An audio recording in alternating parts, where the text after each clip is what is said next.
Hello, brother and sister Seamuses around the world over. Get your fedoras on and your 45s leveled, because this is the True Dicks Podcast, where two reader authors discuss mystery, crime, and detective fiction through reviews, history, and the theory of the craft. Hello. Hello. Oh, there he is. You were really into it on that intro. That's awesome. I'm trying, man. I was gonna do the calling all cars. This is a job for the True Dicks Podcast. Well, But I just did it anyway. put so that one in the bank because we're using that one. That's great. You're so creative. You should write books. I was thinking about it. So John, how's it going? It's going pretty terrible, but Awesome. no one else is having a good time these days, so I can't complain. But my only joy left in life is talking about mystery, crime, and detective fiction. So here we are. This is the high point of maybe my 33 years of existence right here. This hour, Nice. half hour, maybe. If we run out of things to say about Sherlock Holmes. That's what I'm talking about. Yeah. No, it's all right. It's all right. I'm working on a mystery novel right now. Kind of hit a bit of a wall on that halfway through the draft. Not a plotting problem, just sort of like a I don't know. John has problems problem. So Is it a part of the Chorus series? no, it's brand new, and it's going to be under my name. So Chorus is under my pen name Mark Hazard, but now I am stepping into the mystery genre under my own name. So, are you planning it as a series, or is it? pretty much every book I've ever written is meant to be the beginning of a series because I love series. Right. So Yeah. but I don't leave cliffhangers at the end of a book. I always like to sew up a book completely. You can set up a series with a completely standalone novel, and I think that doing anything less than that, it's not wrong. It's just you're setting yourself up for problems. You can expect some 2-star reviews on a perfectly good book just because readers didn't feel satisfied by your ending. So, freaking readers. yeah, where do they get off? As a reader or movie watcher, endings are huge for me. Like that can change the way I feel about the last 2 hours of what I watched or the last 15 hours of what I read. It can turn it all. Some of the best endings are ones that make you rethink the whole story. So Let me ask you this, just out of curiosity: did you watch the first season of Better Call Saul? yeah, I'm actually caught up all the way through second season, 6 episodes. Okay. I thought the season finale of the first season was awful. And I actually don't remember the exact details of the ending. yeah, because it was very forgettable. He just decides, like, here's a big spoiler. He decides he's not going to do the right thing anymore. And that's it. And I'm just like, give me a fucking break. So it sets up season 2, but I couldn't believe that was the end. Like I thought for sure, because like after watching Breaking Bad and just seeing like how intense their season finales were, I thought like I would be getting kind of the same shtick from Saul. And yeah, anyway, that just happened for me the other day. So. You're jogging my memory because that's the episode where he goes back to Chicago, right? And he kind of meets his old buddy. Yeah, and then he comes back and he goes up to the window and he's talking to Mike and he's like I had a bag of like millions of dollars or whatever and I gave it back, right? And he's like, yeah. And he's like, I'm never doing that again. And he drives away. And that's the end. And I'm like, what? So it was a little bit lackluster based on your expectations. It's just like, well, not only that, but like we know how Saul ends up in Breaking Bad. So I don't think we really needed to get hit over the head with he's going to start doing the bad thing now, because we know he's a little shifty fucker anyway. Yeah, I mean, I think he experimented with. He was always a con artist, basically, is what I took away from it. He grew up that way, and he was trying to prove everyone wrong that he could be trusted because he wanted to be seen as a real attorney. And I think that he confused wanting to be a good person with wanting to be seen and respected as a good attorney. And by the end of that first season, he has proven that he's a good attorney. And he's started the Sandpiper Crossing lawsuit and all that. Yeah. But he's also kind of shown himself that being a good guy really is for the birds.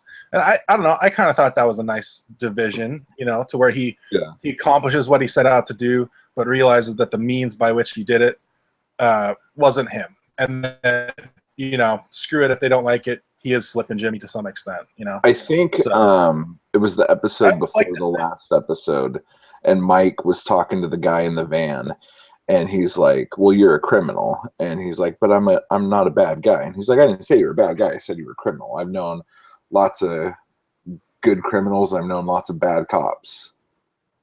You know what I'm saying? I think that right there summed up that whole bit for Saul even. So it's just like, I don't know. I guess when I get to the end of something, I want something to happen so big and crazy that like my heart's beating out of my chest, and I feel like if I don't get the next book or watch the next show, I'm gonna like lose sleep over it.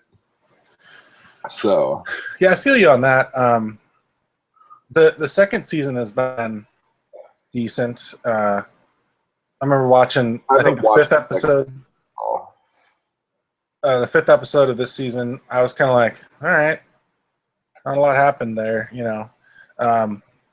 but I don't know. I just accept it for what it is. I just know that I came in with very low expectations because I knew, well, I love Breaking Bad so much, and this is not going to be the style of Breaking Bad, because that was about Walter White's particular brand of lunacy, and Saul Goodman's particular brand is going to be a little bit more subdued. So, anyways, I if we're doing reviews, I say Better Call Saul is definitely 2 thumbs up. I'd highly recommend it. There's lots of quality to it, and I'd say the second season is as good as the first. I mean, they're keeping it going. A lot of tension. They're using Jonathan Banks more. Ehrmantraut, Mike. And he's good because he's so weird to look at, and you're just like, man, you look like one of those weird hairless cats, He's like so interesting as a character. He's got such a great face, and I kind of love the fact that he's old and crotchety, and he's still so kick-ass. It's like, yeah, it's fun. It's like he's a great character, and he's very well acted. Well, I agree on the show being really good. I was surprised that was the season finale. As far as reading stuff, I finished The Brazen, which was amazing.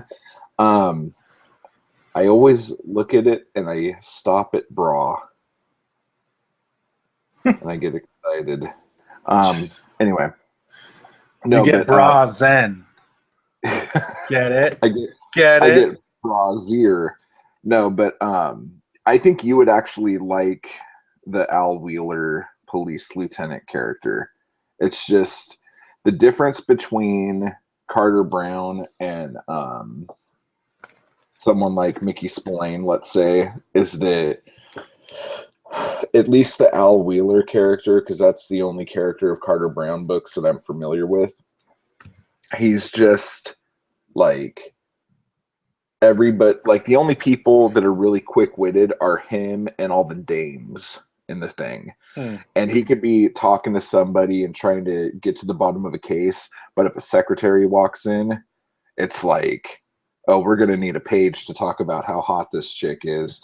And then I'm going to go out and hit on her in a real cool way. And she's going to blow me off in a cool way. And I'm not going to take no for an answer in a witty way. And then she'll agree to go out with me. And it's like, just everything he says, it's like joke after joke after joke after joke after That's joke. interesting. And it almost gets monotonous, but Right. it is so funny. Like my favorite part in the whole thing, like he hit on this secretary and was kind of like blowing his own horn a whole bunch, and she's like, oh, okay, make sure you don't slip and fall on your way to the door with all the ego that you spilt all over the hardwood. You know, and he's like, oh wow, like, and it's just like, it's just everything's like that. Every bit of dialogue, it's just snappy little comebacks and shit. And but the So is he the actual, protagonist? yeah, but Lieutenant, the what was his name? Lieutenant Al Wheeler of the Pine City Sheriff's Department. Now, let me pause you there, because listening to your other podcasts, you have been known to rate and review a TV show or book without ever even mentioning the title of what you're reviewing. So let's just pause and enter Carter Brown. Carter Brown is a pulp novelist from what era? The 60s through the very early 80s. Okay. And is Actually, the Brazen 50s through the 80s. is the Brazen the first in a series? No, it's I think it's like the fourth Al Wheeler book. Okay, it's Al Wheeler. Yeah. Let me write this down. Al Wheeler. Al Wheeler. And so that's the Brazen, Carter Brown, in case you think I'm gonna not say the name of the book. And But what I year was it also- published? That was 1960. Okay. And then this one, if you're watching the video, is The Lady is Transparent. And this one I just started, and it's actually kind of cool. It's like one of those locked room mysteries where Neat. these people are in like a haunted house and someone was locked in a room and murdered, and everyone in the house swears to God it was the ghost. And everyone's freaking out, trying to explain to Al that this super hot ghost is killing people in the house, and he's got to prove that it's not a ghost or whatever. So it's pretty interesting so far. Awesome. And what's the Brazen about? The Brazen is about a lawyer who ends up dead. And the lawyer has a partner who gains a lot of money if his partner dies and a bunch of other things happen, meaning his wife also dies. But then when they read the will, they find out that this guy left half of his estate to his wife and half to another woman. And so they find out some more stuff about the woman. And then there's a guy that, like a mob guy that sells slot machines in Nevada, and his little gang. And so he's just trying to figure out who killed the first guy. But as he starts going down the list of suspects, all the suspects start getting murdered with poison. And so it's good fun. And there was a really cool scene in it where he goes to this chick's house and she starts taking off her clothes, and she's like, are you gonna help me, or are you gonna just sit there and look at me with your mouth open? And he's like, oh, well, what do you need? And she's like, can you turn on the shower for me? And he's like, oh yeah, okay. So he runs into the bathroom to turn the shower on and gets whapped over the head. And when he comes to, he's like, oh, that bitch, I'm gonna kick her in the face. And he walks out in the room and she's dead. So but it's like, there's just like a lot of little things like this. He's always led by his penis, sorry, and his amazing sleuth-like abilities. But but yeah. And the medical examiner that's in the books is hysterical. He's like, he hates Al, it seems like, and he just like constantly makes fun of him. Like, oh, you found another body, huh? All you, huh? People just die when you walk around, and just giving him shit the whole time. It's good stuff, dude. Good stuff. I'm enjoying it. Well, I'll mention the second book in the Hap and Leonard series, because I didn't read anything new mystery this week. It's called Mucho Mojo, and basically after their first adventure, I think it skips about 4 years, to where Hap and Leonard get into a situation regarding Leonard's uncle dying. And so Leonard goes to fix up the house to sell it, and Hap becomes intimate with a black lawyer who has come to Laborde, Texas. And everyone tells him, oh, don't date a black woman. It's going to be trouble, yada, yada. And so there's kind of a romantic component to it. Same with the first book. And the biggest crux of the mystery is, actually, it's been about 2 months since I read it. Do I remember the book? Let's see. It looks as the crimes are committed, and it looks like some really heinous stuff, like with kids. And it looks like there's someone who's been serial killing kids, and fingers are kind of pointing toward Leonard's dead uncle, Chester. And so, yeah, they've got it's pretty gross. There's a lot of stuff with like graves and dead bodies. I think as they're fixing up the house, they find a box full of human remains under the floorboards, and they're like, "Oh crap, it's Uncle Chester," which they keep pursuing their amateur sleuthiness. And all in all, the ending was a little bit lackluster. If you like a good, for me, I like an ending where nothing happens on accident. Like nobody. The story doesn't finish because of good luck. And there was a little bit of that in this one, and it just wasn't as interesting as the first book. So yeah, I would say it was like a 3.5, 4-star read for me. Still a good, definitely a solid read, but not as strong as the first one. And I will say though, it is a little bit funnier because of how Leonard deals with the other people in the community. There's like a drug house next door, and Leonard basically. You'll like Leonard as a character. If you like Mike Hammer and guys like that, Leonard just doesn't have a diplomatic button. He doesn't have that option. Leonard just kicks ass. That's pretty much a single setting.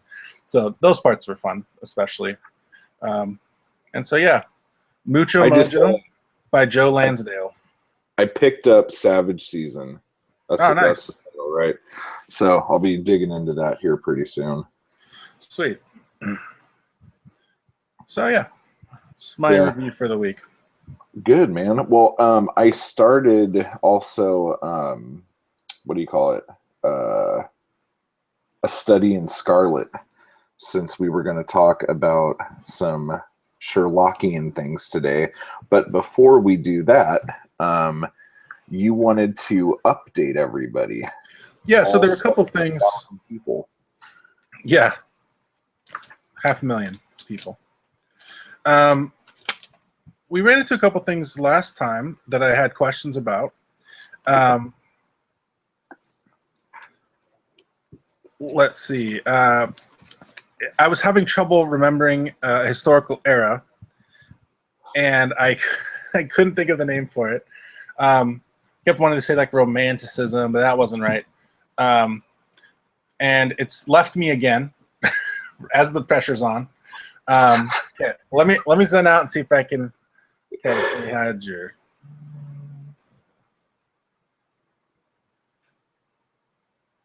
Oh, it's right there. I'm just laughing at myself at this point. It's just wow. the old mind, the old brain nuggets going.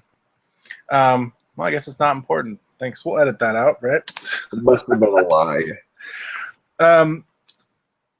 Doesn't matter. Who cares? History's for nerds. But I wanted to look into Edgar Allan Poe a little bit more. You had mentioned that he was a journalist for work. Couple interesting things about him that I didn't know after I looked into him. He was an orphan. So the Edgar Allan Poe, the Allan part was because of the family who took him in was named Allan. And so he kind of had a contentious relationship with his foster parents. He ended up, having one falling out over another after another. And he actually went into the army at a young age just to make money. And it was in the army where he kind of started writing. And other soldiers they especially liked he would sort of like do these satirical takedowns of the officers and pass them around. And people thought he was funny, and they thought that he, had a pretty acerbic wit. And actually his first book was kind of kickstarted by his other soldiers who chipped in, and they chipped in like a total of like $170 for him to get his books printed and published. His first book was like a collection of stories, I think. But he was the first well-known American author to try to make a living off of writing, which is interesting to me.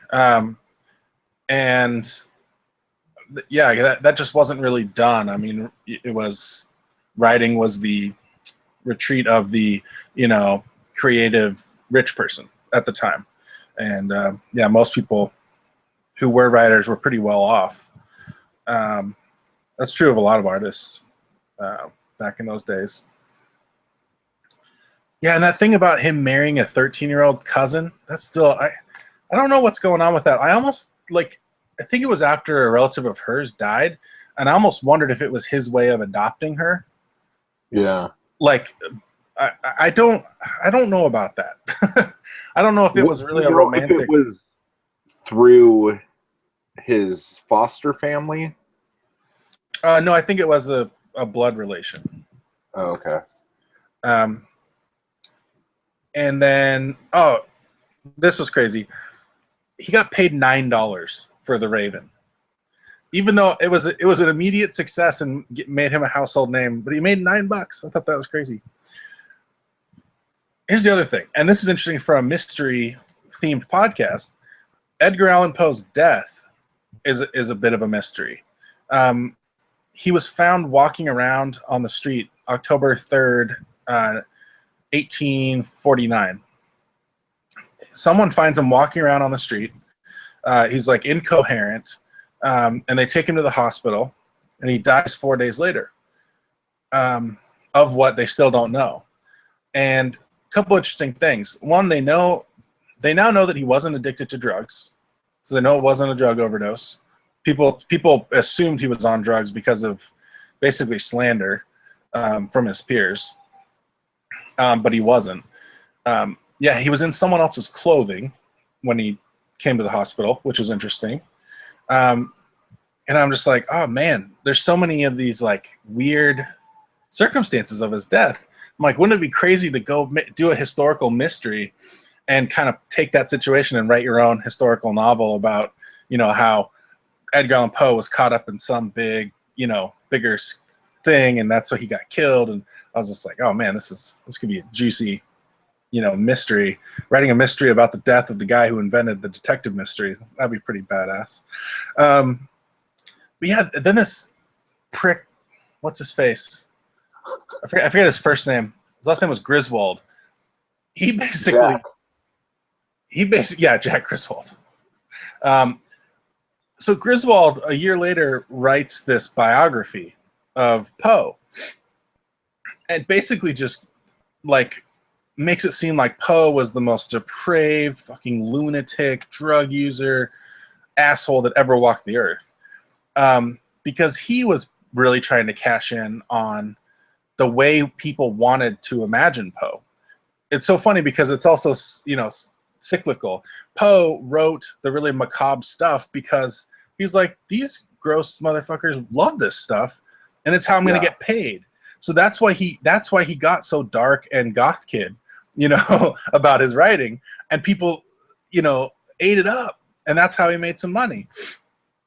But then this Griswold guy paints him as a total weirdo in order to help those readers envision him as a total lunatic, because that makes the macabre writings that much more tasty to them. So Griswold was actually cashing in on Poe's readers by painting him as this terrible guy. And other people who were close with Poe were like, this is not the guy these are just ridiculous claims that he was, a madman.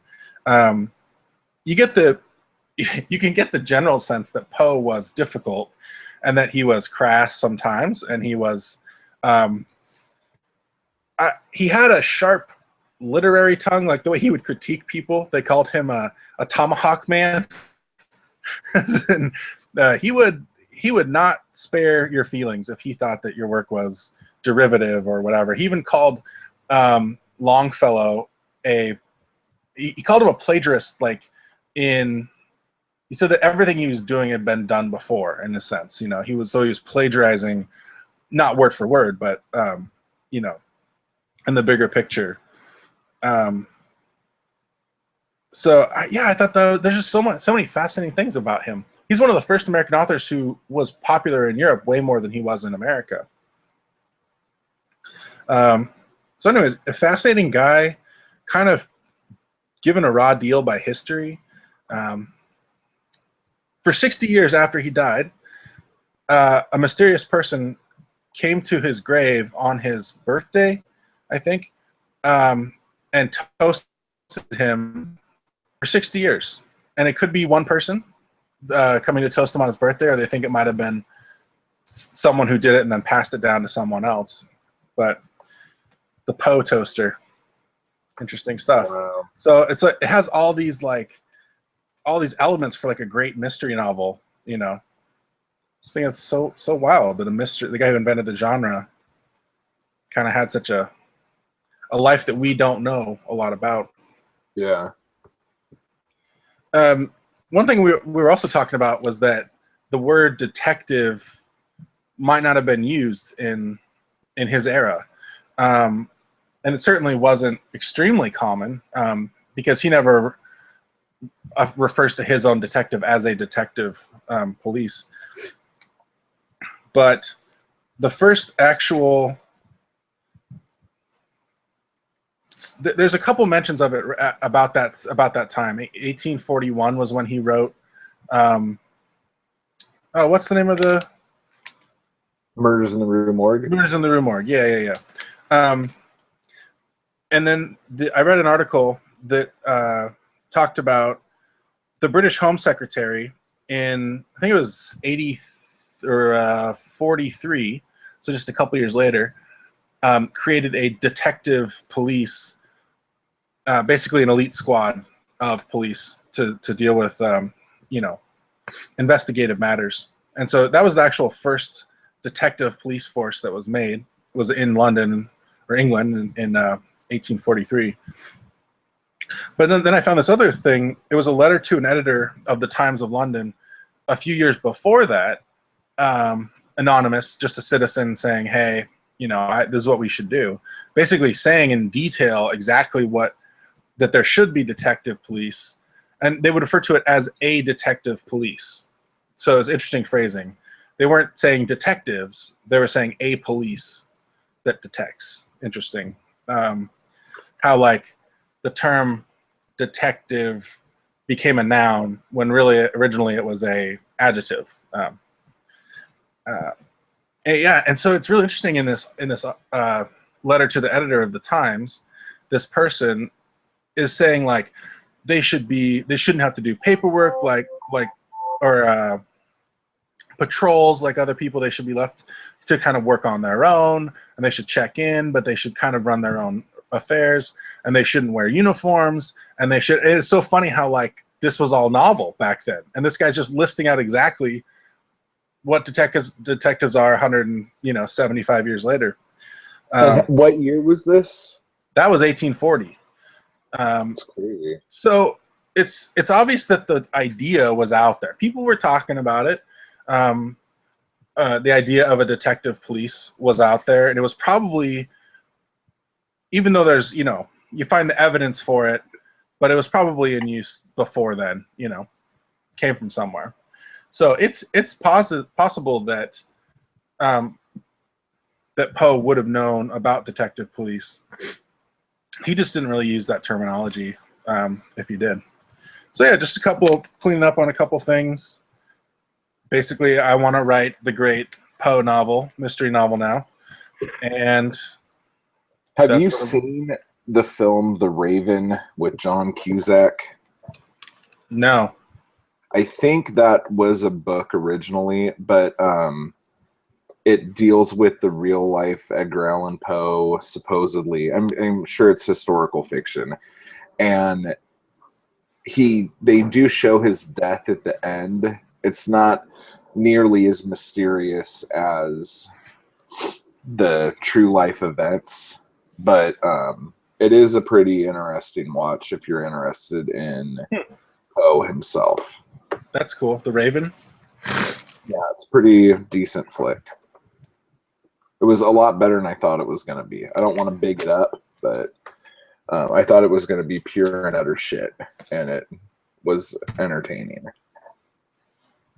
Yeah, I got into some other cool stuff, but I'll save that for another day and let you get into Sherlock. But I will say, when you look at history through the lens of fiction and the way that people interact with fiction, you look at a lot of things slightly different. So I will very much enjoy if we can go back at some point to talk about fiction through antiquity, because, yeah, people are interesting. They love their stories, one way or another. But one of the most famous stories of all time, one of the most famous literary characters of all time, Sherlock Holmes. We're going to talk about him now. Oh, that was a segue and a half, dude.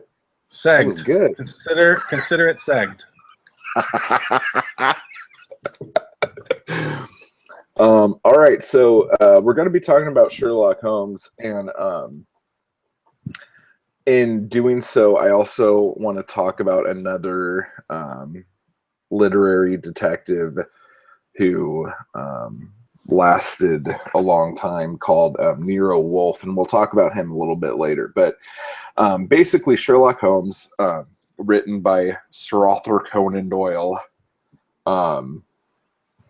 was a very strange character. It was apparently the first character who was a like an independent freelance detective, like one who the Scotland Yard and the police would actually come to help solve murders, as well as him working for private citizens and public citizens and stuff like that as well. So that right off the bat is already like a really interesting thing about him. The first book was written in 1887. It's called A Study in Scarlet, and I'm reading it right now, and I will come right out and say that my first dealings with Sherlock Holmes was probably, I don't remember the name of it, but there was this cartoon movie or something, and it was like a mouse dressed up like Sherlock Holmes. Do you remember this? No. Can't remember what it was called. But there was that, and I'm sure there was like a Sherlock Holmes episode of Scooby-Doo and stuff like that. Like, it was just like anytime someone was a detective or something like that, and there was like a foggy moor or a dark London night, like it would just be like synonymous with Sherlock. And I remember also when I was a lot younger, my grandma would always watch, she loved Gene Wilder, and would always watch Gene Wilder movies. And Gene Wilder did this film called Sherlock Holmes' Smarter Brother. where he played Sherlock Holmes, which was hysterical. But so I've always been aware of Sherlock Holmes, and then when I got into in high school, like grade school, high school period, I got into the Universal monsters and like Frankenstein and Dracula and all this stuff. And one of the big actors of that era, the 30s, was Basil Rathbone. So getting to see him in like Son of Frankenstein, I immediately started watching his other stuff. And his other stuff led me to Sherlock Holmes. And I would see those and always loved it. And I always pictured Sherlock Holmes as him. And in contrast, Zoe, my wife being from England, has seen all sorts of variations of Sherlock Holmes. Right. And she swears up and down Jeremy Brett's the best Sherlock Holmes ever, blah, blah, blah, blah, blah, blah, blah. And which is fine. Not and Cumberbatch? No, but that's the thing. So I've been watching, she watches it too, but I watch it like religiously. The new Sherlock. I don't watch Elementary, but the new Sherlock is just, I think it's very well written, and the characters have really great chemistry. The actors have chemistry. Cumberbatch and what's his name? Martin Freeman or something like that. Yeah, Martin Freeman. Yeah, Martin Freeman. They work great together. But anyway, so when you go back and read the Sherlock Holmes books, depending on which Sherlock Holmes and Watson you're familiar with, I think is how the books will read. And to be honest, when I would look at and read the Sherlock Holmes books thinking of Basil Rathbone, it was never exciting. But reading them thinking of Cumberbatch and fucking Freeman, it's hysterical. And like I'm totally in it and I'm fucking like all over it. So sorry for all the explanations there, but it's like a completely different world. And I know that's like a weird way to move into this. Yeah, it's interesting. I always thought of I don't feel like Benedict Cumberbatch is as high energy as Sherlock in the books. Sherlock, I mean, he's coked up, you know, like he, in that way, I think Robert Downey Jr. kind of captured some of the childlike glee and, you know, someone who's an actor that I've envisioned. I would say, you know, who could pull off a really good Sherlock would be like a Bradley Cooper. Think of like a eager, you know, because he's got that wide-eyed, you know, kind of foxy, like fox-like features, yeah, I just think it was actually a bit of too good-looking, and yeah, I get that. I swoon over him all the time, and he would have to actually like. I haven't thought this through. Shake his stick. Bradley Cooper, but not as attractive. Yeah, so more like a Zach Galifianakis. No, I'm just kidding. Oh my god, that would be. Oh my gosh. But yeah, I definitely what you're saying, he's just a little bit more high energy. He's kind of high strung. You know, he's really egotistical, and he gets really excited about how amazing he is. I think if Will Arnett could pull it off, that would be. Oh, I love it. I love it. Oh my god, because he's such an asshole. And he's got the look, the kind of bony, out, you know. Oh my gosh, because he could be an asshole withdrawn into himself. Yeah, I love it. Yeah, let's do it. That's amazing. Let's greenlight this. This shit. podcast just made history. But anyhow, so some of the things about Sherlock, other than being one of the world's most famous detectives of all time, that's interesting is also the bringing in and the making popular of the Watson type character, which is your sidekick, but also someone who is like explaining the story to the reader as a lay person, because they are also so shocked and bewildered by the brilliance of Mm-hmm. Sherlock. And I think what it does too is that it builds Sherlock up, because it's like the second guy is going, fuck, this guy is just a genius. I can't believe how smart he is. And then he'll say stuff like, you have me bewildered. How did you do that? And so the audience reading it's like, also, instead of like going, wow, this guy's super conceited, we have this other guy talking about how awesome he is. So they could kind of ride along with the, how the hell did you do that? Yeah, I definitely use that device. You see it in The Great Gatsby as well, where the narrator is not the main character, and that's kind of rare. Some people don't know what to do with that. But in the last, second to last book I wrote, the one I'm shopping out to agents right now, it's meant to be that you meet this character it's not his brilliance that makes him so remarkable. It's kind of his bombastic narcissism and idiocy. But he's meant to be like a co-main character with the POV character. And the main character in Bastards is kind of like Watson, like, what the hell are you talking about? And then the bombastic character explains, and it's half brilliant, half funny, and totally fucked either way. So, it's a fun device, and it's interesting to point out that he really did start that. Probably. I think I can't really find anywhere else, because when someone else does that, it's referred to as the Watson. Oh, okay. Like, if I was writing a story that had a character like that in my notes, it would be, okay, well, so my Watson does blah, blah, blah, blah, blah. It's like, like Robin would be the Watson to Batman if all the Batman stories were told from Robin's point of view. Mm-hmm. God, that would be awful. Glad they didn't do that. So in 1887, he writes A Study in Scarlet, and then in 1890, The Sign of Four. And Arthur Conan Doyle was already getting kind of annoyed with Sherlock Holmes and wanting to kind of distance himself from it and write historicals and other stuff that he was into. And he was like a big sports guy.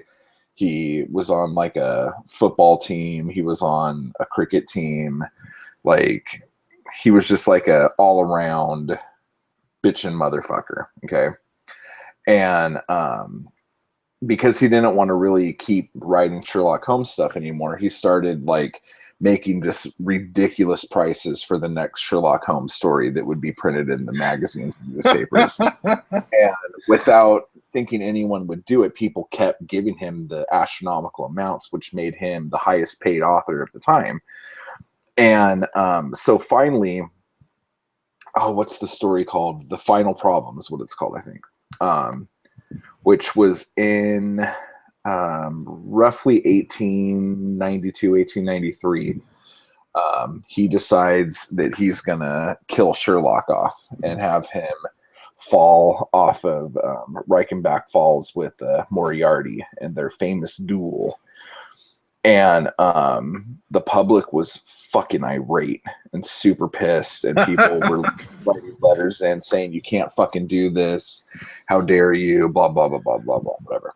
And he's like, haha, whatever, I'm gonna write whatever the hell I want to write. I'm gonna swing my cricket paddle and you could suck it, kind of thing.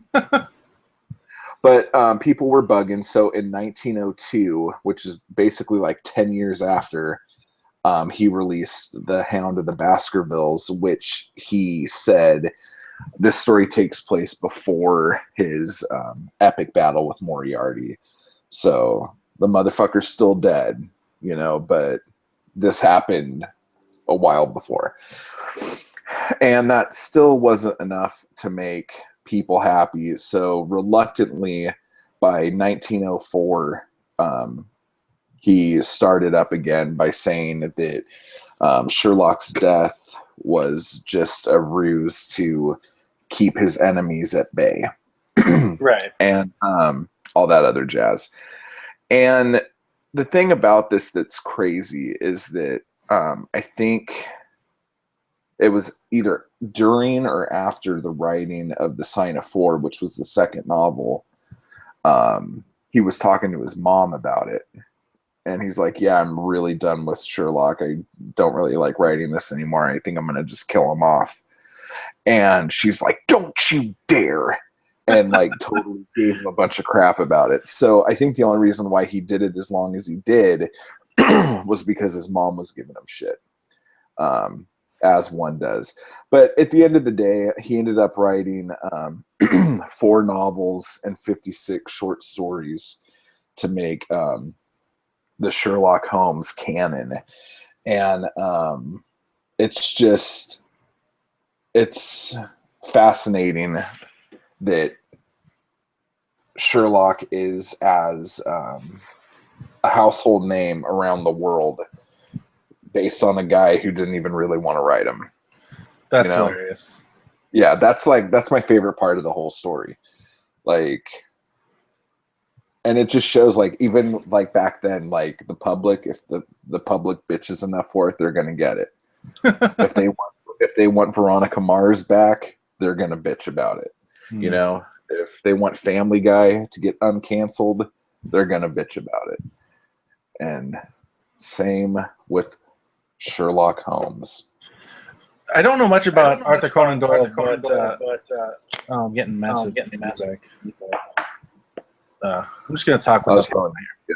Anyway, so I heard this story that he liked to mess with people and play pranks and stuff, and he sent 5 of his friends a letter saying something brief like, "They found us out. They're coming for us. Take the money," and da da da da. And 2 of the 5 people left the country, and he never heard back from them. And he was like, "Oh shit, they were doing something." So I don't know if that's apocryphal or not, but that always makes me chuckle. That's awesome. That's one of those great stories, dude. I will check into that and see if that's actually a true story. But it kind of sounds like him, you know. He was kind of an interesting cat. Yeah, for real. So the stories ended 1927. The Case Book of Sherlock Holmes was the last collection of short stories that were put out. And since then, obviously, tons of film and TV and radio shows and other authors coming in.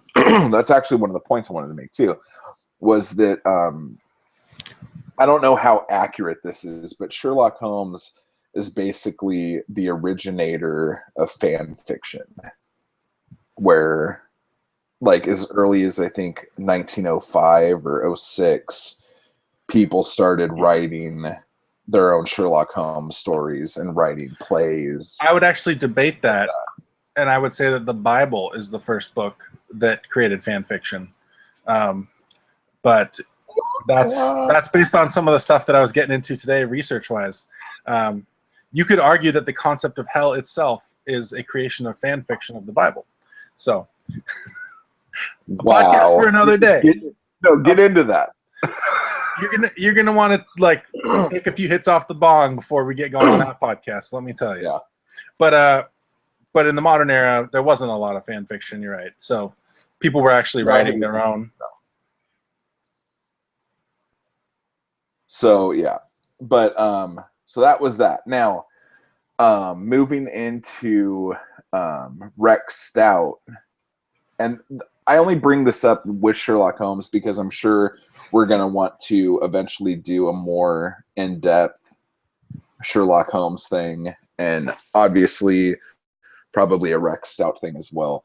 But Rex Stout was writing mystery, romance, all sorts of stuff through like the early teens or the mid to late teens, and wanted to become a writer, but didn't want to have it be his primary source of income. He's an American dude. And so he invented a way I don't really understand the ins and outs of it, but he invented like a student banking system that a lot of schools across the country started to implement, which made him extremely wealthy. So now that he was extremely wealthy, he could write whatever he wanted to write. So in the mid to late 20s, he started writing these Nero Wolfe detective novels. And he ended up writing, I think, almost 80 novels and short stories of Nero Wolfe by the time he stopped working on them in the 70s, I think, is when the last book came out. But basically, oh, and then the funny thing about that is as soon as he started writing, he lost all of his money in the Great Depression. So, haha, that just shows you, folks, never wait to write your epic. Because it'll always fuck you in the butt. I shouldn't have said that. I apologize in advance. We'll edit it out later, along with my not being able to remember anything about history, apparently. Well, listen to all this editing that's happening on the show. I'm just kidding. There's not going to be an edit. It's okay, raw, so people. anyway. It's live. Creep's going to say stuff that he regrets. Boom. Probably me too. Eventually, forget it. If history is any indication, so will I. Yeah. So the thing about Nero Wolfe that is Can you great, spell that? Yeah, it's Nero is his first name, and his last name. That was way off. I thought you were saying Mira. Oh no, Nero. Sorry, and his last name Wolfe is Wolfe. Now Nero Wolfe is a giant, fat, old jerk that lives in a brownstone in Manhattan, and he's very eccentric and weird. Doesn't leave his house. Has servants, and he grows orchids on the roof and all this other stuff. But then he has and he's just brilliant. He's just a brilliant guy, and he has another detective named Archie that is like the good-looking, muscly, going out and knocking dudes around to get information out of them to come back and tell Nero, so Nero could like be fat and scratch his chin and come up with the great way that this whole story unfolds or whatever. And when I read it, it reminds me of that show Jake and the Fat Man from the 80s that was like William Conrad and Joe Penny. Like I totally picture the two of them in it. And it's just with the whole like Sherlock and Watson and then the Nero and Archie, it's really interesting because the books are told from Archie's point of view. Oh, okay. But, so kind of like the same way with the Watson. But the difference here is that Archie is like a go-getter. Like he goes out and he takes charge and he does what he has to do. And then he comes back with that information or whatever. And Nero basically solves the cases. But Nero is the one that the cops come to for help. He's the one that people come to. And then Archie's like the guy he sends out to do like not his dirty work, but like just his every work. But in the same sense of Sherlock, they both like kind of loathe women and think they're kind of a distraction more than anything else. They tend to kind of like the finer things. And I don't know, just there's a lot of similarities. And in fact, in one of the, I don't know if it was actually in a book. I just read this the other day. I don't know if it was in a book or in just Rex Stout talking. I think it is in the book. But they speculate that Watson was a woman in the Sherlock Holmes stories. And then there's a picture of Sherlock above Archie's desk. So a lot of scholars and other writers think that the reason why is because Nero is either the offspring of Sherlock and Irene Adler, or Mycroft and Irene Adler, which is just weird. And it never is like brought up in any of the Rex Stout books, but kind of like a thing where one of his ideas for the character probably could have been from the characteristics of these individuals. If they had a kid, what would the kid be like? Right. So, and they're, I mean, I don't want to say they're, if you could enjoy reading Sherlock Holmes, then you could enjoy Rex Stout books, like, or the Nero Wolfe books. The Nero Wolfe books are probably a little more fast paced, but like when I say a little more, I'm talking like barely at all, but a little bit more. So you're for those, which ones? Just Sherlock, because like the Sherlock Holmes books, Oh, Sherlock, okay. Say they're like long-winded or anything, but they're written in the time when people wanted to read stuff. They would sit down and read because that was their form of entertainment. It was like, I'm going to describe this tree like no one's ever described this tree before, and then I'll get to what the fuck I'm talking about. And people write like Rex, that though. Yeah, Rex Stout could get that way too. And so anyway, basically what I'm trying to get at is there's a lot of similarities between the two that are really fun to study and look at. And I just recommend both if you have or have not ever had a look at either one of them. They're good stuff. That sounds awesome. So, getting the feedback again. No, that's just me lighting my cigarette, dude. Sorry. No, it was, I keep hearing my voice in my own microphone, earphones. So basically, Sherlock kicks off the detective story in a whole new way, and he's a major. If we're looking back at the history of the genre, he is Babe Ruth. He didn't invent baseball per se, but he's one of the biggest stars of all time. And it would be hard to argue that anyone was as significant between him and the next period as Agatha Christie, right? Yeah.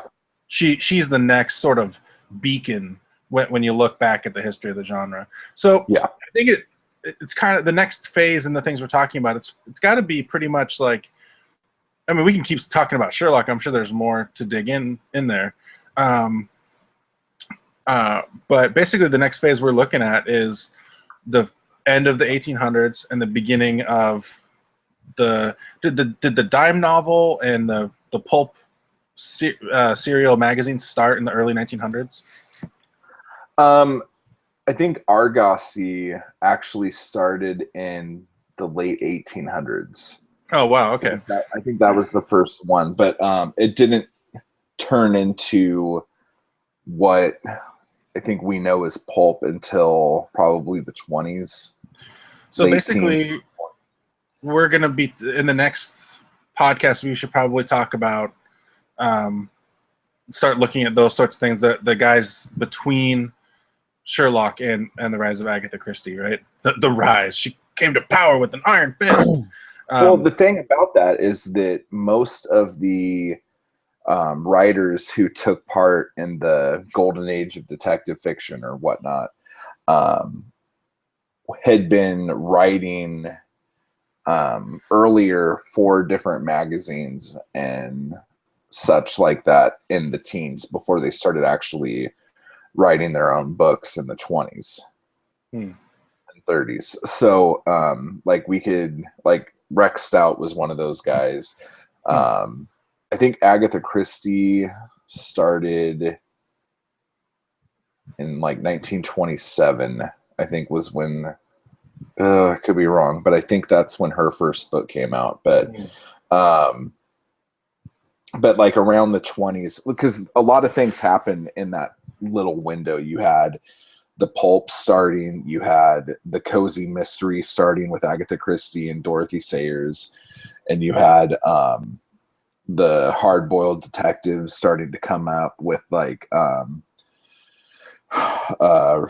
Raymond Chandler and Dashiell Hammett and guys like that. And then you the Giallo books in Italy, which we should actually do a whole show on that, just because that's such a culture defining thing. Okay. And then also like Edgar Wallace and his I mean, just how prolific Edgar Wallace was, but also like how he his work basically turned the German film industry around at that point as well.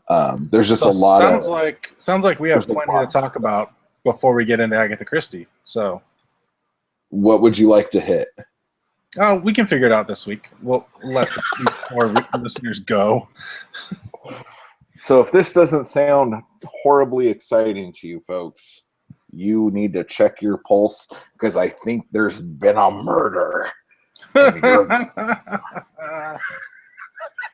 Oh, greatest podcast in the history. In the of history everything. of forever. Alrighty.